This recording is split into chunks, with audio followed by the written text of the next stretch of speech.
Hello friends, welcome to today's Samayal. Today's Samayal இன்னைக்கு நம்ம ரொம்ப சுவையான கிருஷ்ணருக்கு ரொம்ப பிடித்தமான வெண்ணெய் போட்டு உப்பு சீடை எப்படி செய்யலாம்னு தான் பார்க்க போறோம். பொதுவாகவே நம்ம பலகாரம்லாம் தீபாவளி அப்ப முன்னாடி நாளே செஞ்சிருவோம். ஆனா கிருஷ்ண ஜெயந்திக்கு மட்டும் அன்னைக்கு தான் செஞ்சு உடனே கிருஷ்ணருக்கு நைவேத்தியம் பண்ணிடணும். ஆனா முன்னாடி நாள் செஞ்சிலாம் மறுநாள் அதாவது கிருஷ்ண ஜெயந்தி அன்னைக்கு படைக்க கூடாது. அதனால இன்னைக்கு கொஞ்சமா எப்படி செய்யலாம்னு தான் பார்க்க போறோம்.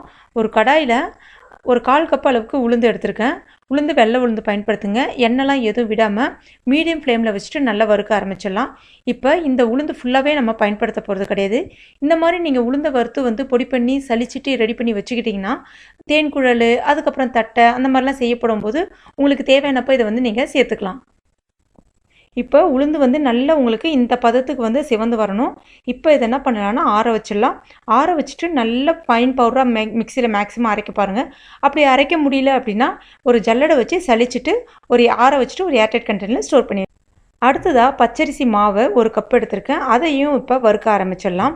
இந்த பச்சரிசி மாவு எப்படி தயாரிக்கணும் அப்படின்னா நம்ம 1 கிலோ பச்சரிசி வாங்கிக்கிறீங்கன்னு வச்சுங்களேன். அந்த பச்சரிசியை ஒரு 3 தடவை நல்லா அலசிடுங்க. அலசினதுக்கப்புறம் 1 மணி நேரம் தண்ணி விட்டு நல்லா ஊற வச்சுருங்க. அதுக்கப்புறம் தண்ணியை வடிகட்டிடுங்க. வடிகட்டினதுக்கப்புறம் ஒரு 3 மணி நேரம் வெயிலில் ஒரு துணியில் காய வச்சுருங்க.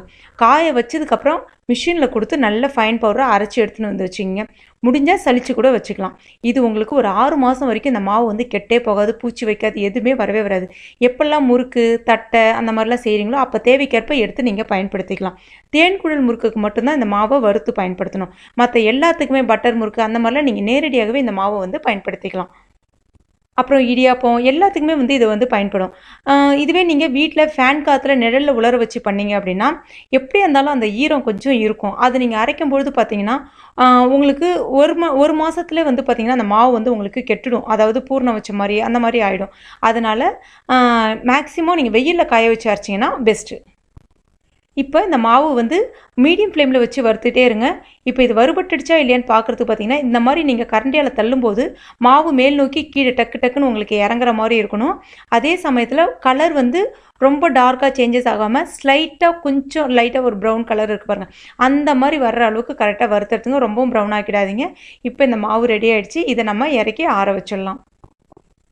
இப்போ ஏற்கனவே வறுத்து ஆற வச்சுருக்க பச்சரிசி மாவு 1 கப் சேர்த்துக்கலாம். அடுத்ததாக உளுந்தம்பருப்பு மாவு 2 டீஸ்பூன் அளவுக்கு சேர்த்துக்கலாம். அடுத்ததாக 2 டீஸ்பூன் தேங்காய் பூ, அதுக்கப்புறம் கொஞ்சமாக உப்பு, அதுக்கப்புறம் கொஞ்சமாக பெருங்காய பொடி, அப்புறம் பட்டர் வெண்ணெய். கிருஷ்ணருக்கு ரொம்ப பிடிச்சமான வெண்ணெய் சேர்த்துக்கலாம். வெண்ணெய் நீங்கள் 2 டீஸ்பூன் கூட சேர்த்துக்கலாம். அதுக்கப்புறம் எள்ளு ஒரு 1/2 டீஸ்பூன் எள்ளு சேர்த்துக்குங்க. இப்போ ஃபஸ்ட்டு இது எல்லாத்தையுமே நல்ல ஒரு கிளறி விடுங்க, தண்ணி விடாமல். நல்லா மிக்ஸ் பண்ண அந்த வெண்ணெய் எல்லாமே உங்களுக்கு அதுலேருந்து உருகி வர ஆரம்பித்து மாவை எடுத்து இந்த மாதிரி பிடிச்சிங்கன்னா கொழுக்கட்டை பிடிக்கிற மாதிரி உங்களுக்கு பதத்துக்கு நிற்கணும். ஸோ இப்போ கரெக்டான பதத்துக்கு மாவு இருக்குது. இப்போ அடுத்ததாக தண்ணி கொஞ்சம் கொஞ்சமாக விட்டு பிசைய ஆரம்பிங்க. எடுத்தோன்னு தண்ணி விட்டுட்டீங்க அப்படின்னாலும் மாவு உங்களுக்கு தண்ணியாக இருக்கிற மாதிரி ஆகிடும். அதனால் கொஞ்சம் கொஞ்சமாக தண்ணி விட்டுட்டு நல்லா உங்களுக்கு சப்பாத்தி மாவு பதத்துக்கு இல்லாமல் அதை விட கொஞ்சம் கெட்டியாகவே பிசைஞ்சு எடுத்துக்குங்க. இப்போ மாவு ரெடி ஆகிடுச்சு. அடுத்ததாக இதை நம்ம எப்படி உருட்டோம்னா நம்ம சில பேர் உள்ளங்கையில் வச்சு உருட்டுவாங்க. அந்த மாதிரி உருட்டாமல் இந்த மாதிரி நம்ம விரலாலே வச்சு உருட்டுங்க. அந்த மாதிரி உருட்டும் போது தான் சீடை உங்களுக்கு வெடிக்காமல் வரும், எண்ணெய் குடிக்காது.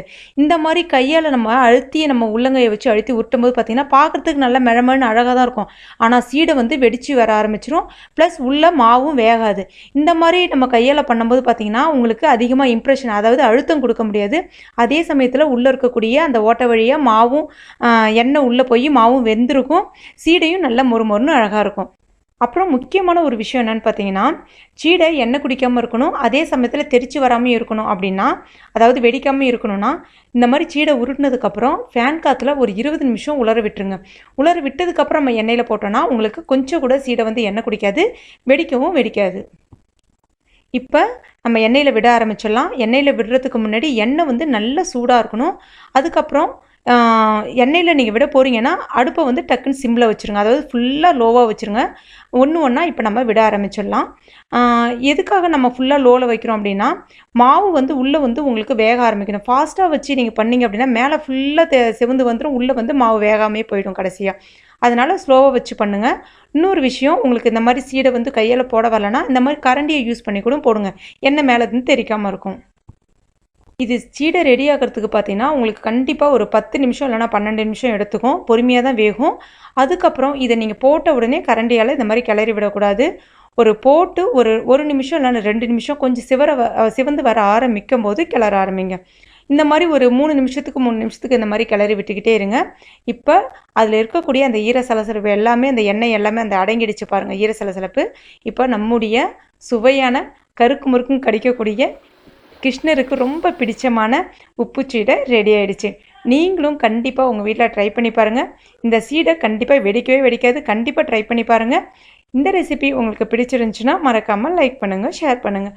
மேலும் இது போன்ற டேஸ்டி ரெசிபிகளுக்கு டுடே சமையலை மறக்காமல் சப்ஸ்கிரைப் பண்ணுங்கள். தேங்க்யூ.